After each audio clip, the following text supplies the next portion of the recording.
Hi, everybody, and welcome to another episode of the Invisible Histories Project Talks, where we have virtual chats with people doing LGBTQ history, archiving, and community organizing across the U.S. I'm Megan Sullivan, she, her, hers, and I'm here with my colleague, Josh Burford, he, him, his. And we're going to let our guests introduce, as we normally do. If you could just tell us your name, your pronoun, and what you do around LGBT history, although that's a bit of a spoiler alert right there. My name is Matthew Riemer, he, him, his. My partner Leighton, and I started, and we continue to run at LGBT_history on Instagram. We also co-authored a book, We Are Everywhere, Protest, Power, and Pride in the History of Queer Liberation. So everything involved with that. I got a question. Do you ever regret the underscore? So we did, there wasn't LGBT history. There was only underscore. We know that live. Though we do, there has been, I think we regret, I don't know, regret. I think it's interesting that, now we usually use queer, and we certainly added the Q, and we might very well have called ourselves queer history. It's always, it shows kind of the arc of our education and radicalization through history that we're called LGBT history. But I don't regret the underscore because it gives me a chance to do the flourish of the underscore. Yeah, it's nice. I enjoy it. Well, can I take us all the way back to the very first conversation that we had? Do you remember that? It was over a year ago. It's okay if you don't. I hope it was. No, I don't. I like this game though. So we were planning. Was it on? Oh, okay. And we reached out, and we wanted to make sure that you all got an invite. And you told me a story about how you found a copy of the Alabama Forum while you were, I guess, was that in a thrift store or someplace? Is that right?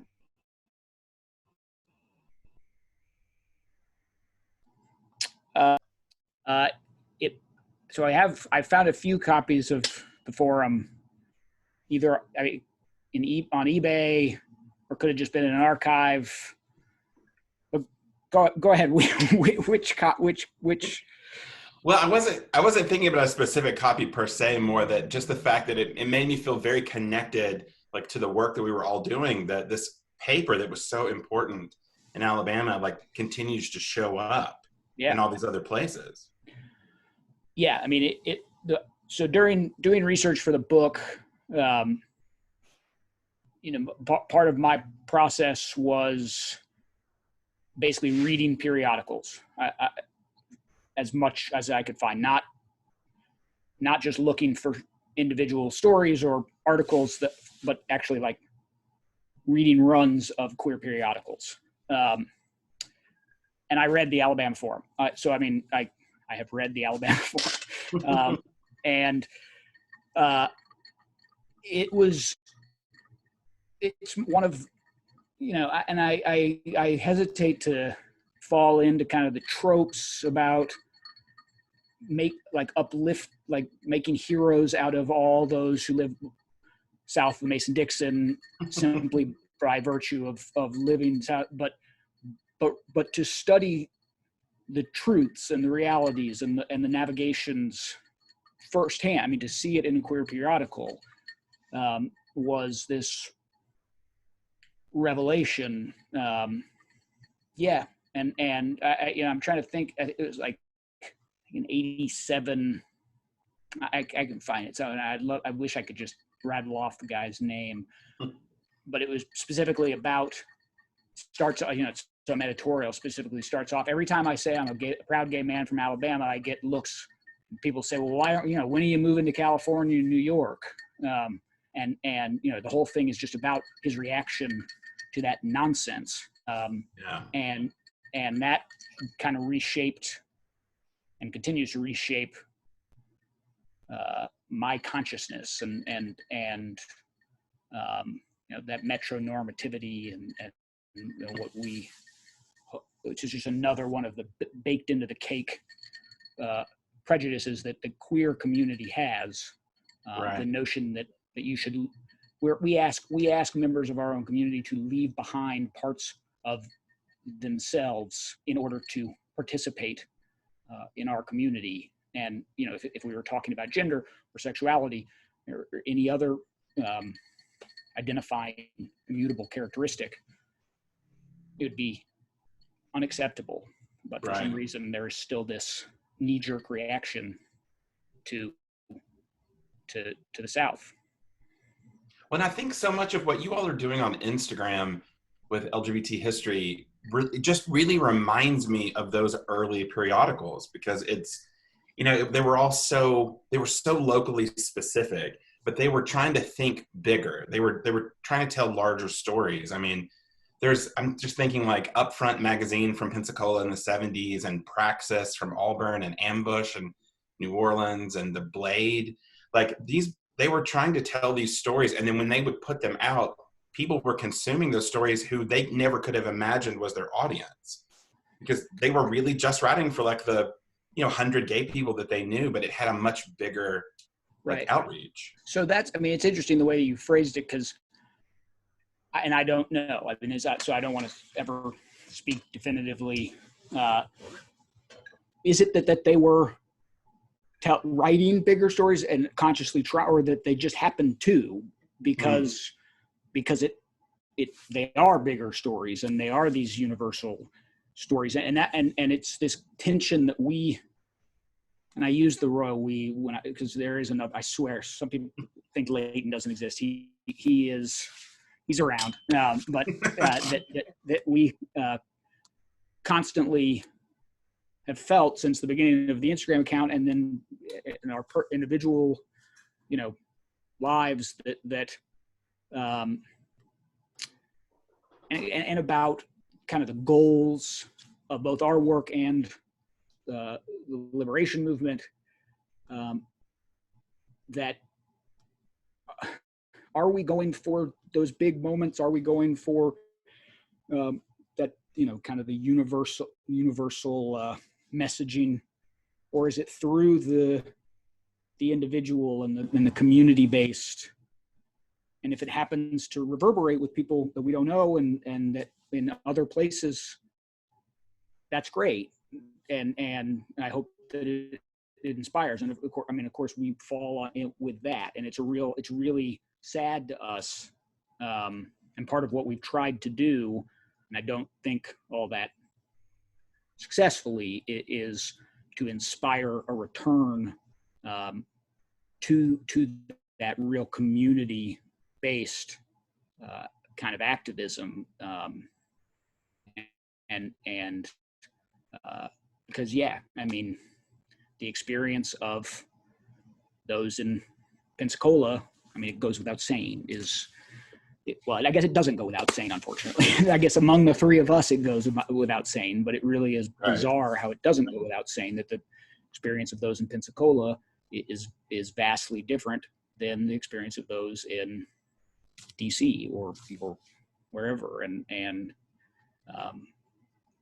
we have the tools more so than ever to learn about and from each other's experiences without just erasing them, without just saying like, oh, we've got a one size fits all for that.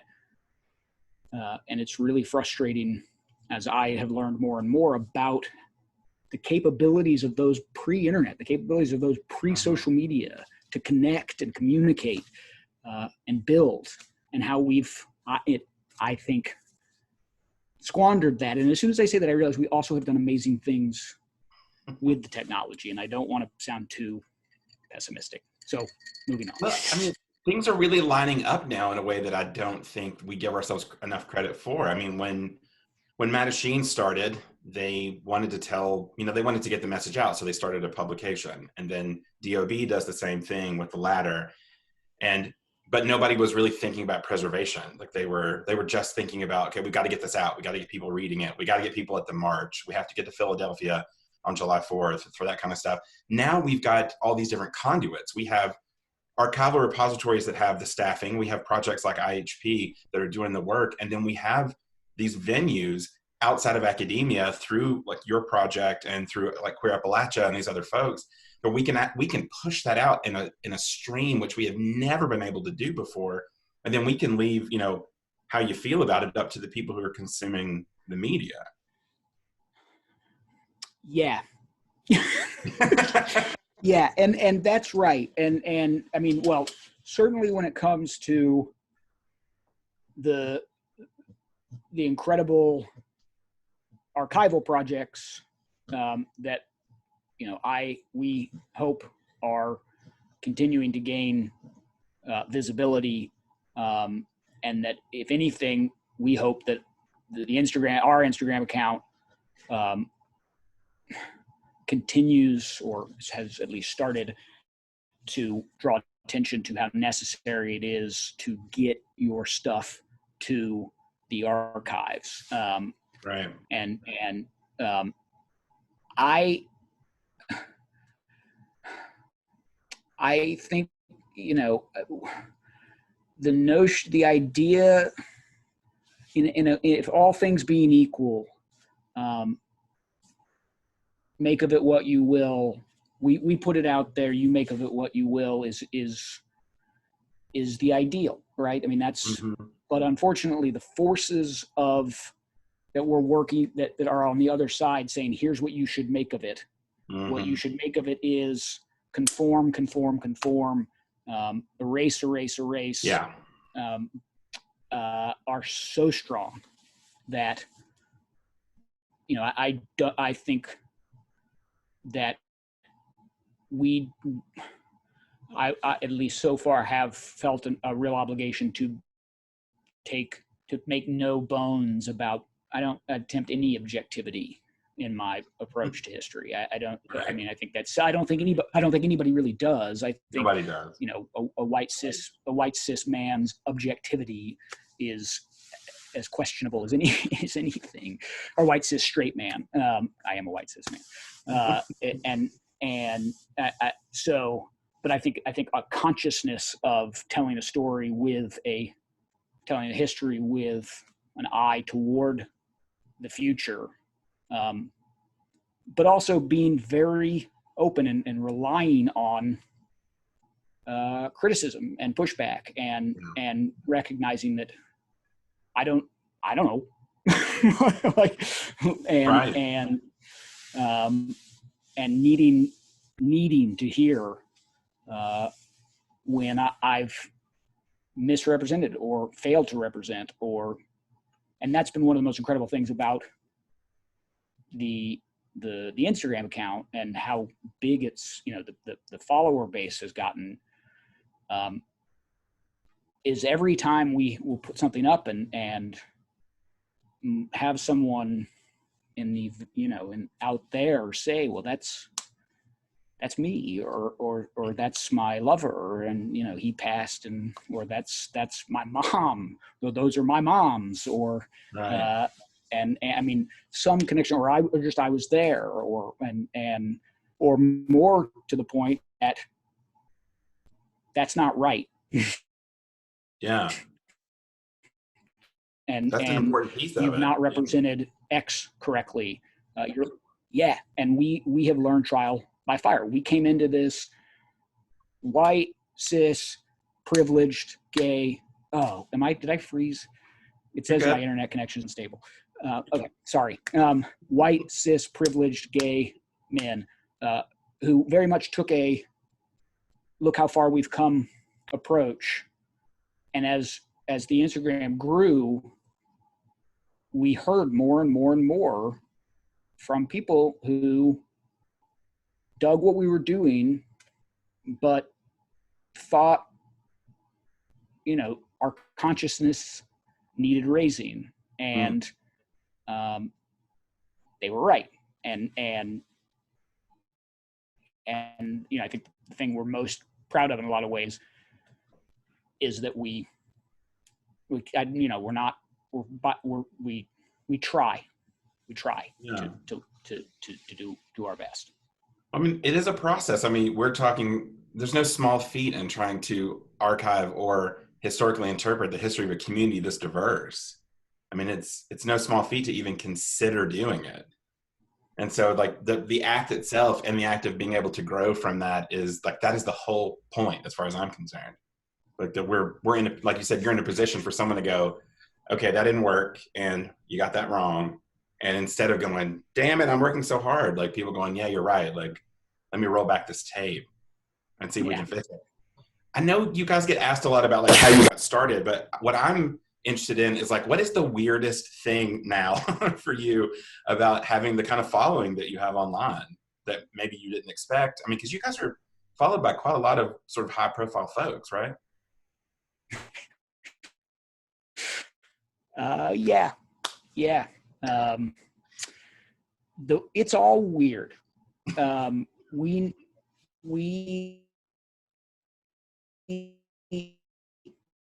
never, so when we started the thing, never in a million, this wasn't what we set out to do. We were just going to put up some images and tell some history. And we had a conversation, Leighton and I, that we would be so psyched if we got 1,000 followers. So, you know, and you see that kind of in the way that I engage with commenters. Like I've been doing that all along. It's now become more of a thing that I'm snarky with commenters. I'm not. I just have learned everything from engaging with commenters. And now that we have a blue check and it's bigger, like it seems like more of a thing, that's just weird to me. And it's a constant process of recognizing that social media, the blue check, the size of the account matters to certainly a younger population. And that if I intend to make it a safe place, if I intend to invite people in, I have to constantly do better. And yeah, it's also, I wouldn't call it so much weird as awesome that, yeah, you know, Anderson Cooper looks at my direct messages. I can yeah, like when I say congratulations on with Wyatt or the kid, like I can see that he sees it. Thank you. Like that's awesome. And, but there's also a lot of frustration with that because it's, you know, we consciously set out not to make it a personality based account. You know, it's not Matthew and Leighton. And so we have this kind of presence, but Matthew and Leighton don't really mean anything, like, which is good. We never wanted to. We wanted the history to be the focus, but it gets frustrating, like especially around Pride or June and October when people aren't asking. I just don't. We're kind of depersonalized, and you know, as you can tell, I have a lot to say, but we're watching people who these very personality based accounts. I mean, influencers who have done a good job of reposting our stuff are getting asked questions about history, and it's just like, you know, we have experts, and I don't claim that I'm one, but I can direct you to experts that are better than many people. I'm just always happy when anybody is having a conversation about queer history besides Megan and I, because we have them literally 22 hours a day when we're talking to each other. And so it's nice to see other people going, oh, yeah, I have questions about whatever. But I mean, well, you had said earlier before we started recording that like you're going back to school and you're going to do that route. And I think that part's really important. Congratulations on that, by the way. It's a slog, which Megan is currently doing or finishing. But I think that really is the piece of it. I mean, the whole reason I went into queer archiving was because I was teaching queer history and my students wanted to know. I remember a student walked up to me and she goes, the Stonewall thing is cool, but like what happened in Birmingham? Yeah. What happened in New Orleans? And I was like, I don't know. All the books are about New York. How the hell would I know? Right. And so I had to go out and schlep it and get it myself. And then that sent me back to school, and now, we're doing this full time. So it's that impulse, that push that you get, you're right, it comes from the strangest places. Well, I mean, it comes directly from the self, right? Like, and that story is, so so Leighton and I, and without trying to tell the whole origin story, like I mean, this might be a silly reference, or I don't know, maybe the audience is right for this. So Back to the Future, right? The picture in the guitar. You're in the right place. Right? The picture in the guitar as the family members fade in and out, depending on what moves Marty makes.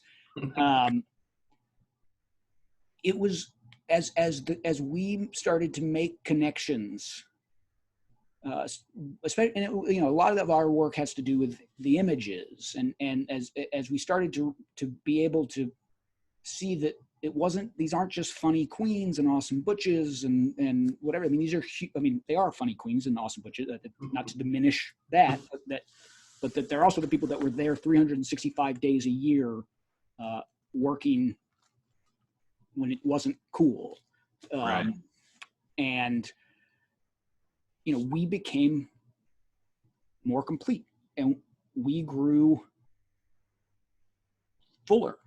And like when Marty does the big guitar riff, and all of a sudden he's standing back up because his whole family was in the picture again. Like I can't believe how long I walked around without myself, and that's what keeps it going. And I can't believe how unfair it is that so many of us continue to walk around without ourselves. And I understand, as soon as I say that, I realize that there's a condescension that's built into that it makes it sound as if I have, or we have, the answers.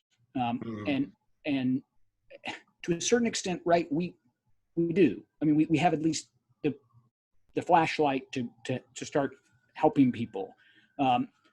It's you bring up, I mean, of course, Stonewall, right? Like, so there is so much, because history is such, of course, identity. It's linked with identity. That we get so much pushback trying to correct the record, that Stonewall didn't. The notion that Stonewall started everything, the notion that Marsha P. Johnson yelled, I don't know, whatever they say she yelled, and then it all started. It's not true. And it's objectively not true. She said it's later on. She said it's not true. I understand that people, because that's what they've had. That's the connection to history they've had. They're going to hold on to that. What we're asking is that let's go and look further into the other people that were there, into the other trans women of color that were there, into the stories of the kids that were there, and let's trace it back to everyone. I mean, and then make it and understand that it all comes from this community, that community, Birmingham, Pensacola, Houston, Denver, I mean, everywhere, and understand that you don't have to rely on Harvey and Edie, or even Marsha and Sylvia. You can see yourself, like, no matter what beautiful combination of characteristics you're there in history. And there's a reason why, the reason why you don't feel represented today is directly connected to why you're not seeing yourself represented in history. Right. And if we can do a better job of finding those stories, telling those stories in history, the one will impact the other. Right. Well, I can see myself represented right over your shoulder, because I see that James Sears book on your shelves back there. So there's the Queer South, like, sitting right behind you. I mean, and it's, I'm preaching to the Pope, I guess, that You're preaching to the converted here, for sure. right. That the South is, because of metronormativity, because of an ongoing kind of just distaste, right? I mean, that's what it is for the South. And I say this, I mean, I always get stuck because I'm a born and bred Texan, but Southern, like real Southerners are like, oh, Texan, and then up here, I'm totally a Southerner once you get above the Mason-Dixon line.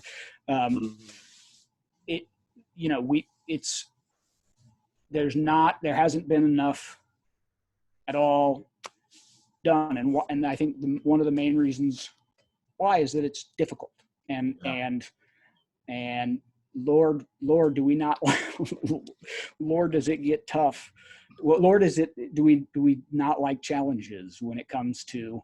I mean, there's too many challenges right now for people to get really enthused about the challenges of grappling with a complicated history. And Sears has one of our favorite quotes, which is, "I am as indebted to my ancestors as I am concerned by some of their choices, allegiances, and I think words or something like that." But no one is perfect, and yeah, you're going to find aspects of every single icon that will make you. But that is not a reason for anything. I mean, it's not. You don't get to decide that cancels out what they've contributed. Right. Oh, that's a really good point. Yeah. Well, I mean, I think that there's so much that connects us that we just can't see yet, because we describe it all the time when you're doing queer Southern history, is that you have all the pieces and you can sort of see the image, but the top of the box has been flipped over. And so you don't know what it's supposed to look like yet. But you're just building it, and you know you could do it, but it's going to take twice as long because there's just and at the same time, low-hanging fruit everywhere. I mean, I've picked up 4 donations this week and secured another one today. And every time I call, they're like, "Oh yeah, you can have everything. Come empty the house. It's all yours." I'm like, "Oh, okay, great." We'll be there as soon as COVID is over. So I'm interested. Do you mean we don't know what it looks like in terms of the collection of the history, or we don't know toward what we're working? Like, well, we know where we're going.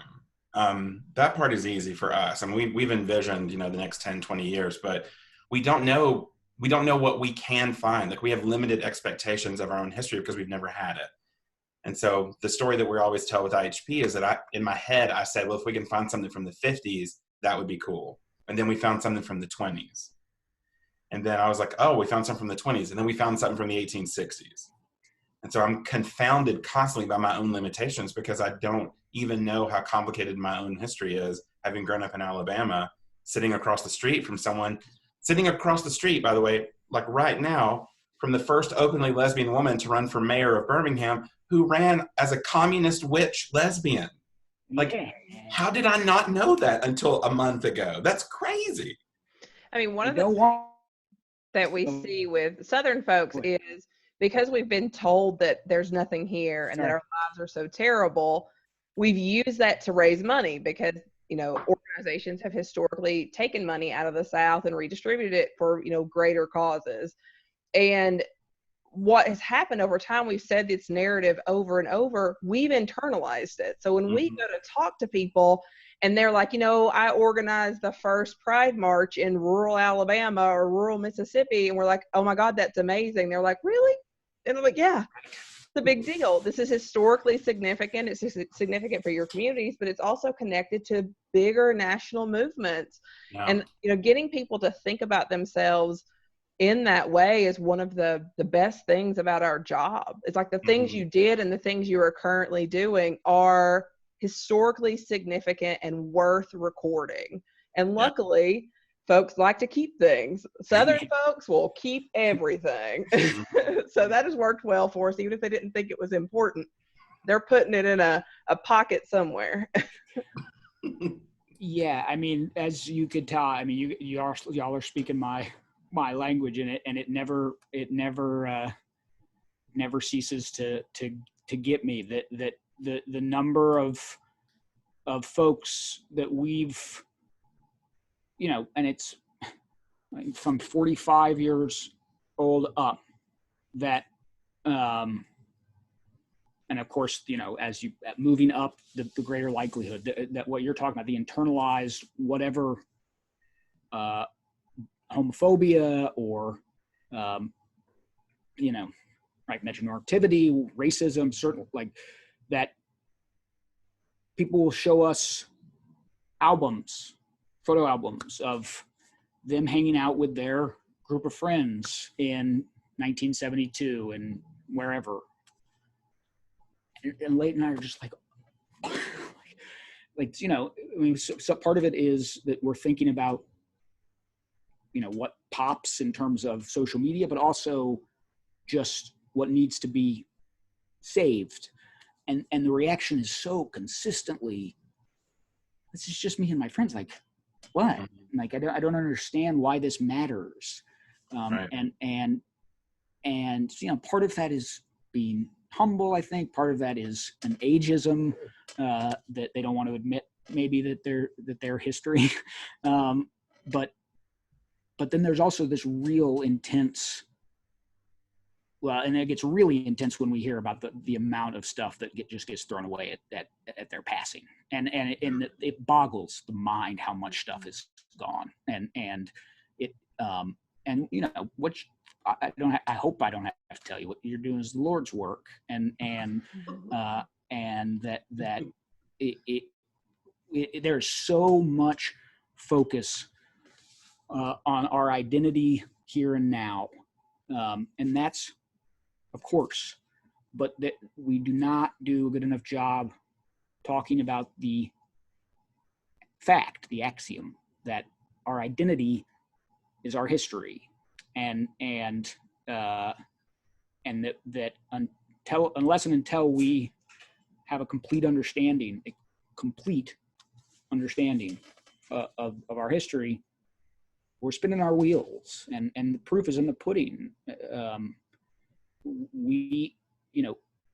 If we understood how to imagine safe spaces, safe queer spaces. Oh, well, I mean, let me rephrase that. If we understood how to, well, no, actually, I don't. If people in New York understood that there are safe queer spaces in rural Alabama and rural Mississippi, and how to emulate that and learn from and center and build on that, Lord knows what we could do. Lord knows how far we could take that. If we had that bravery, if we translate into relatively friendly places, and I don't want to buy into that binary either, because Lord knows there's miserable people in New York City too. But yeah, I obviously I've gotten going, but I mean, you said about the national organizations that will take. It's a real problem, and out of the ruins of everything that's going on right now, I do hope, and we try to talk about it as much as possible, that we see a real, if not the end to certain big national or gay organizations, a complete reshifting, because we've left our communities behind, and the individual experience of queer people where they are is the most important thing about queer communities. Yeah. Well, I shifting just a little bit, because I'm finishing up my PhD hopefully in the next year. You're getting back in on it, and so one of the things that we're sharing a lot of this with is academics, people who are teaching, preparing the future professionalisms. Do you have any, I don't know, you might get asked this a lot, but any kind of like tips for folks to make this work, the archival work and the public history that they're doing more accessible. You've used Instagram and it's been wildly successful. So do you have any, suggestions for people about how to get started with something like that? I just digitize. I like digitize. That's, and I know that requires money and it requires equipment and it requires time, and so it's not as easy as just saying, "Come on, just digitize." But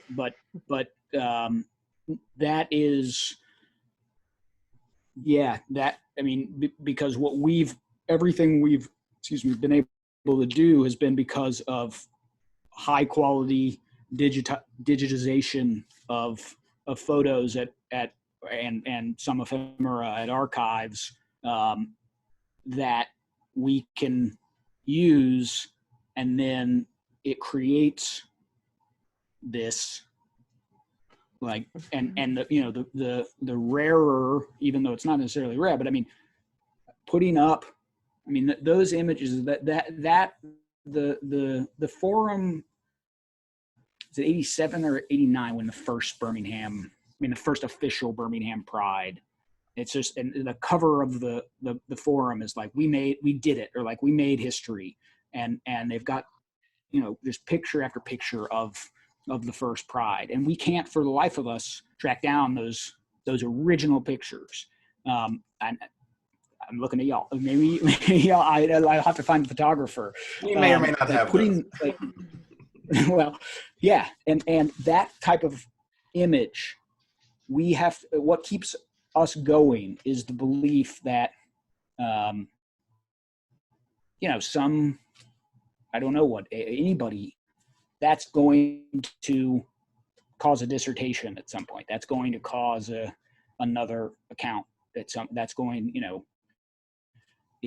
and connecting those images, because for a community that is so much about visibility, so much about being seen in all the way that word, can be defined, to hear the stories, not just putting up a cute picture, but like hearing the stories. So yeah, going back to the question, digitize, make it available. And I know that it's hard because it gets into copyright issues, it gets into everything else, but these kids today, they are on the onlines, and especially given the reality right now, everybody is in front of their computer. There's nothing like seeing and do what y'all are doing. Getting on Instagram, putting it out there. I don't know. That's the thing, is that we also just kind of started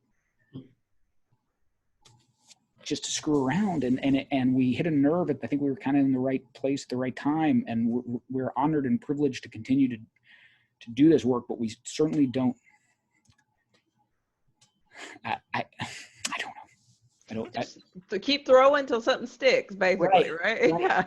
And I think I want to know from y'all, and from what I hope to do going forward more is to, how do we, if we had, we'll try to avoid politics, I guess, but not really. I'm not going to try. If we had a capable anything in government, this is the moment where any kind of jobs program, I wish that what I imagine are like mass digitization efforts, and how can we get people to the archives with their stuff in droves, and how can we build an infrastructure at these small archives to accept that stuff, and I think with a lot of places, there's a question of, is it going to be around? Is the archive going to be around? There are some regional, I know in Texas there are a few that it's any day, and making sure that these, instead of giving big gay money to name a big national gay organization, understand that we need to invest in our archives, and that the priority should be, or a priority should be, if you believe as we do that we cannot build a liberated future without understanding our complete past, then it necessarily means that we have got to prioritize understanding our past. And therefore, we have got to donate equally to those entities that are coordinating that work. Well, I will definitely second that one. I mean, I might be a wee bit biased. Yeah. I mean, but we need biased people. That's what I say. Like, don't pretend to be objective. I mean, because the whole world out there, it feels, you know, at some point, I feel like like before the book came out, at Christmas, of course, it's always at Christmas, I was telling some distant relative about the book, and she's straight, she's a librarian. She was like, it's something about the Wall of Stone. Hasn't that already been done? That was her take on queer history. So we are an angry mob. Like, we have got to build our history, because, I mean, Joan Nessel says to live without history is to live like an infant, and a lot of our community is running around in diapers. We need to schedule an immediate follow-up conversation to talk about anti-assimilationist queer liberation work as it extends from our own work, because I could talk about that for 2 more hours. Oh my God, I would love to. Oh my God. I mean, I feel like for years we were drowning in assimilationist money, and then they got their wish and suddenly everybody's gay married, and then they all went back to their condos in their gated neighborhoods, and we're like, yeah. I mean, and we're like, what? There's just a lot going on over here, like a ton. And there's a direct correlation with how history had been told up to that point. For sure. And you know, I mean, the passing of Amy Stevens hits particularly hard, because she will not ever get, and you know, and God has bless Edie Windsor. I don't mean to diminish her role in history, but what about Amy? What about Amy? Like, right. What is the reason that we don't crown her? And I think we all know the answer. and I'm not criticizing so much as I am begging to have a conversation that we desperately need to have, and our community doesn't like to have those conversations. Man, you just said a mouthful. I want everybody to know about Maxine Perkins in Charlotte in the 60s. It was this 22-year-old trans woman who like refused to be misgendered and went to prison because of it. Like, where is that damn story? Right. And I mean, we don't have, we have chosen our trans heroes. Yeah. We're good. We got Marcia and Sylvia, and we have a very narrow view of them. Let's not talk about that sex work thing. Let's not talk about mental health. Storehouse, none of that. Right. Mental health issues. Yeah. And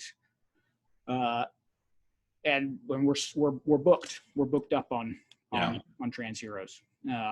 And it is so, what folks do not understand, what has been so liberating, what continues to be liberating, is that it's infinite. Like, we have an infinite history that we just, like, we've barely started, and we need reinforcements, and we really do. Right. We really do. And not just kind of like, don't just like recycle everything you've already heard.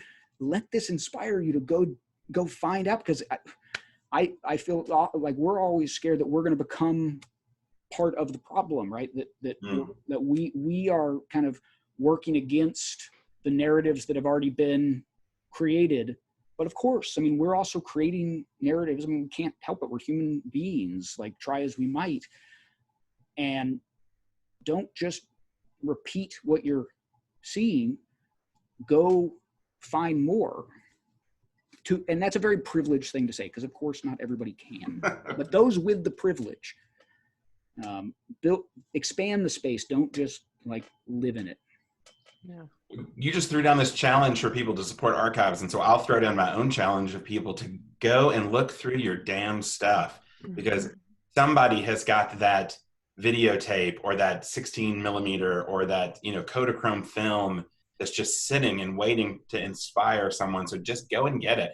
Megan and I have a lot of thoughts about how people could archive, right now. So we're happy to help people do that if we can.